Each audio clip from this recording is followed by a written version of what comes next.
I want to be able to show you examples and then teach you the logic that was utilized in it, not like I've done in the past, or I've taught many things theoretically. Say, okay, here's conceptually, this is what you do, da, da, da. And then people go out there and they can't do it themselves, so they assume, oh, it doesn't work. Wrong. You can't make it work. I wouldn't waste my time putting it into rules and presentations if it wasn't logical and if I couldn't do it. So I've switched my MO to now doing the thing, showing it, and then going in and teaching it conceptually. And then I disarm them because I've done it. This is what I've done. And then I go back in and I can show you this is what I utilized. And then you can take that logic and go into back testing and see it exists, not just in that example, but it exists in many other examples. And it might become your model. But you decide that. I don't decide that. And it's very difficult to be a mentor because I want to be the guy that make it easy for all of you. Here's the one hit wonder. This is it. This is all you have to do. Do this, this, this. And you'll be able to make money all the time and not lose any money. And that would be great. And I wouldn't monetize it. I would give it away for free. I promise. I swear to God Almighty, if I had one thing that simply worked one way, only had to do this one thing, it would be given to you for free by me. But practically, that doesn't exist. Realistically, it can't be obtained because all of us have our own individual quirky characteristics, their own personality, and you have character flaws. All of us do. And you have to limit your exposure to these markets because they're Rorschachs, they're ink blots. You're going to see what you want them to show you. You're going to read into these candlesticks whatever you want to see happen. Now, if you're anticipating things with a logical rule-based idea based on statistical probabilities and things that have occurred in the past, and that's your reason for doing it, then okay, fine.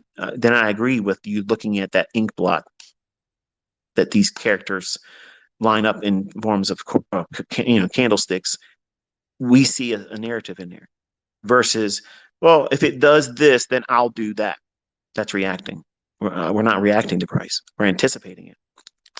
So in New York session, whether you're a Forex trader trading between 7 o'clock and 10 o'clock in the morning, New York local time, or if you're an index trader trading anywhere between, as early as 7 o'clock in the morning, all the way up to 11 o'clock. You don't want to take any new setups after 11.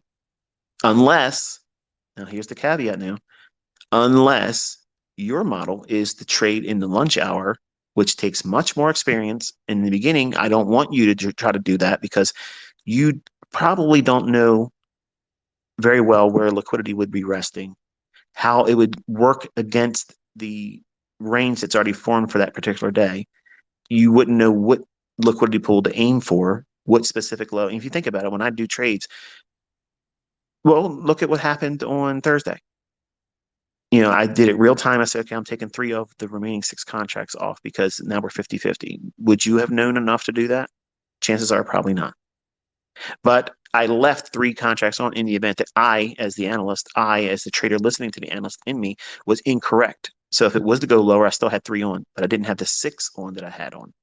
I had 9 contracts short, took partials below an old low on a limit, then 3 off because it didn't continue, and left 3 on with a stop that would, if it got stopped out, it was in the black. It wouldn't be a losing trade. It would be a missed opportunity on the final balance. Lunch trading's like that. It takes experience. And sometimes I'll get that lunch hour wrong, which is why I don't do a lot of it. But when it's really obvious, when it's really, really obvious, I share it with you. And you see people say, you told us not to teach, you're teaching us not to trade in the lunch hour, and here you're trading the lunch hour. I'm the teacher. I'm teaching you when I can do it, when I'm comfortable doing it. It might be a model for some of you. And you disregard everything else out there. And that sounds crazy, but I'm making an allowance for who you are as a person.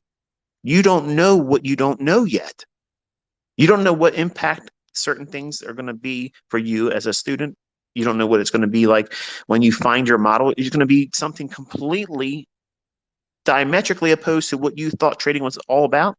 You find your profitable model and you're consistently finding setups, and you're going to look back and say, I didn't know anything. Look what I'm able to do. And this is what I'm doing. This is all I have to do. If I just live and bloom right where I'm planted, I'll do whatever I need to do monetized in the future on these ideas. And then you let money management do the heavy lifting after that. Because if you can find 5 handles consistently, every setup that you look for, if you just find 5 handles that nets you that minimum, you don't need to do any more than that. You literally can carve out independent wealth. And that is defined by however you want to define it. Whatever dollar amount, given enough time, compound interest will allow you to get there.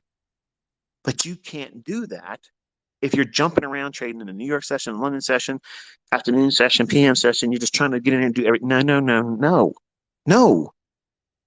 Back test all those sessions. Yes. Actively trade and anticipate your setup in every single one of them. No. The only thing you're doing is compounding the likelihood of failure, losing trades, and drawdown. And you're new. What are you going to do when you have drawdown? You're going to want to fix it real quick because a band-aid ain't going to work for you. What's a band-aid? Take the boo-boo, limit it, cover your loss, cover your little cut, your paper cut, cover it up, and walk away and let time do the healing. That means don't take any more trades. That's hard to do, isn't it? But you don't understand. I gotta go look at myself in the mirror, ICT. I did something I knew I shouldn't have done. I gotta fix it. You're not in the right state of mind to fix it. And you're gonna look at these next sessions, like I'm covering here in the same trading day, and think that you're gonna have the skill set while you're in drawdown mentally, we're not talking about the mental, uh, not the mental, but the financial aspects of what drawdown you may have incurred. You're in mental drawdown. You're now a dangerous wild animal and you're going to turn yourself loose to your money, to your account. A caged animal, a cornered animal, poked and prodded, now made aggressive.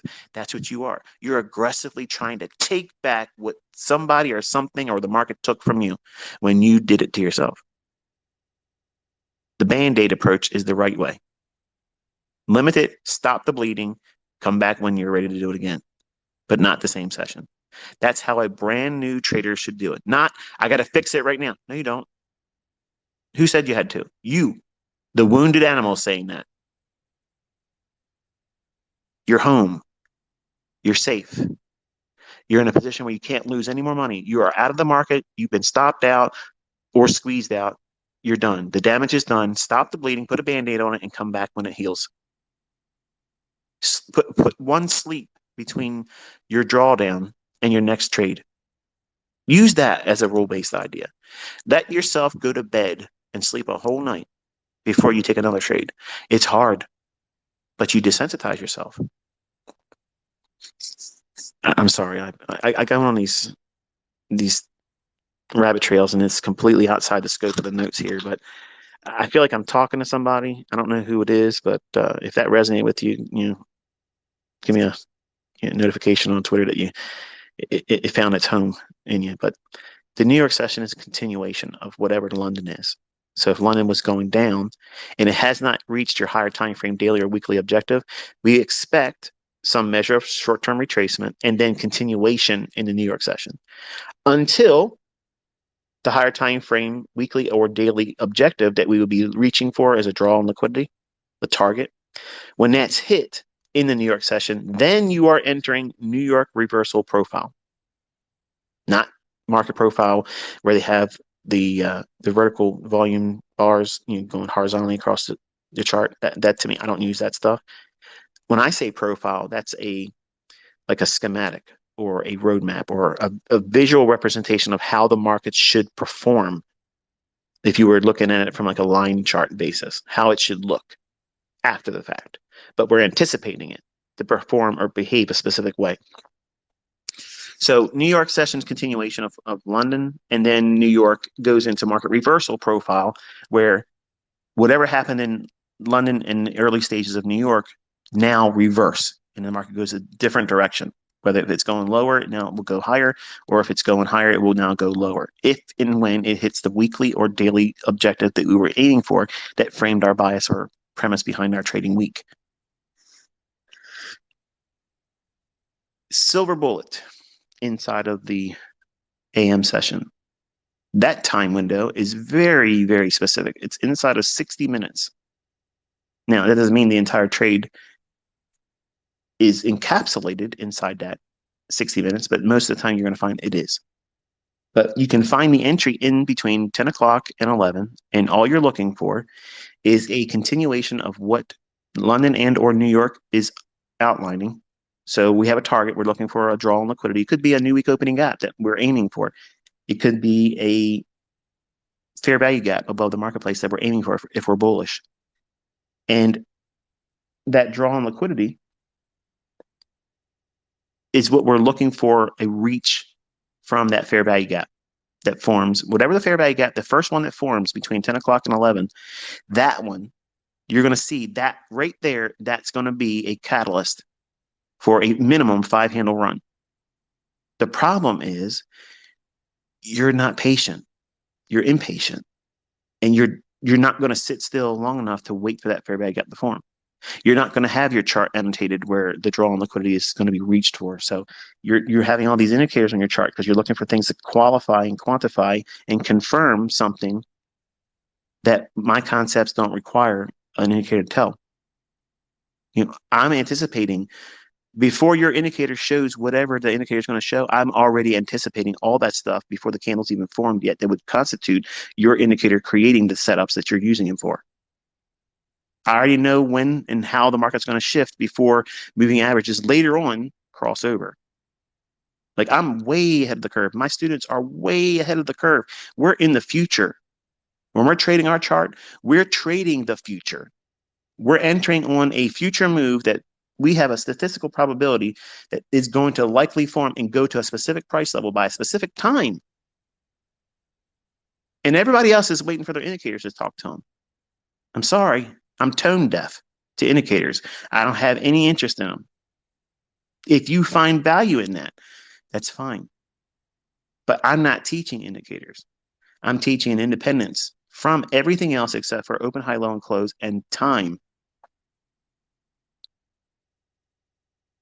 The lunch hour.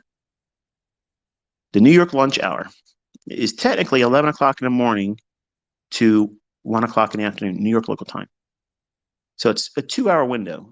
And the reason why is back in the days where we had open outcry and electronic trading hadn't really taken off yet, sometimes if the morning session had a really nice move, guys would go grab a bite to eat because they felt like we would have a very busy afternoon session. So they want to go early, beat the lunch rush to whatever it is, they would go and run and get their lunch. Sometimes they would eat at their desk. And others would be just hopped up on goofballs and simply not leaving the floor and just trade through the lunch hour. But lunch hour trading is a real thing. And the algorithm operates on that mechanism of reversing back to whatever the session in the morning stops, wherever they're at, whether they're bull stops or not bull stops, buy stops or bear stops, sell stops or buy stops rather, buy side or sell side. And as an example, let's assume that we've watched the market go higher in London, and then we had a continuation in New York.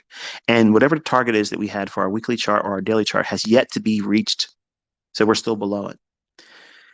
Your expectation for the lunch hour between 11 o'clock and 1 is you want to go through and look for where a relative equal low or a 15-minute low is, because that's exactly where the algorithm is going to go.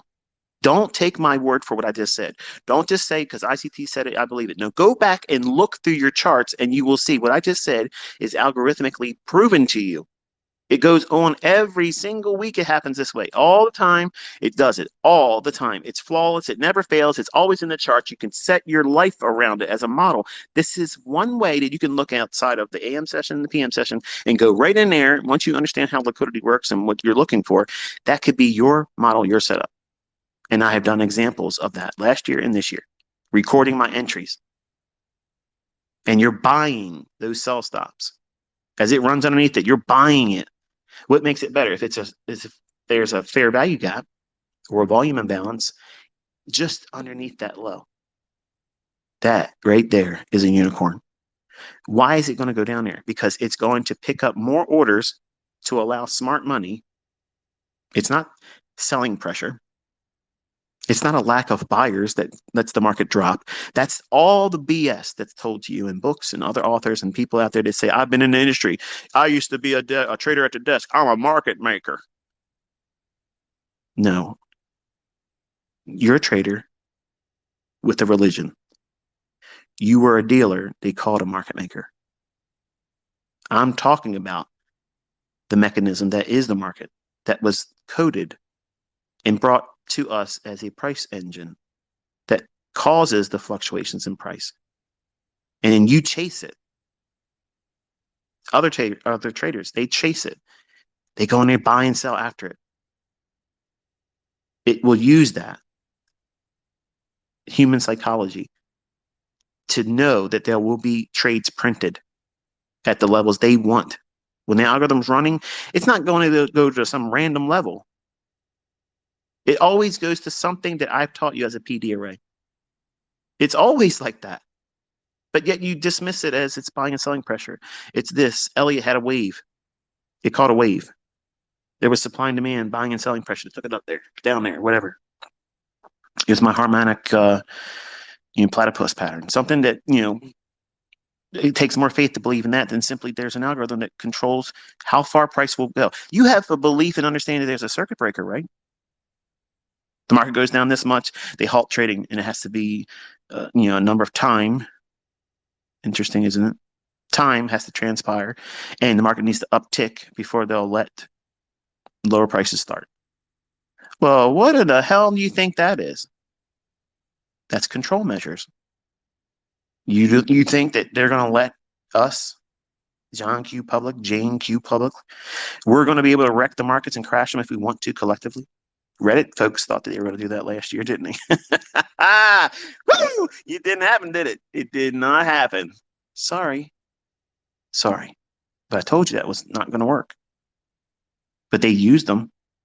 They let them think that they were pumping it up. They bought it, and then they started selling it, distributing it when they were doing what? We're going to kill these market makers, and we're going to kill these fund managers, and we're going to put them out of business. That didn't happen. And they were laughing at all of you on Reddit. And I told you before it was going to happen.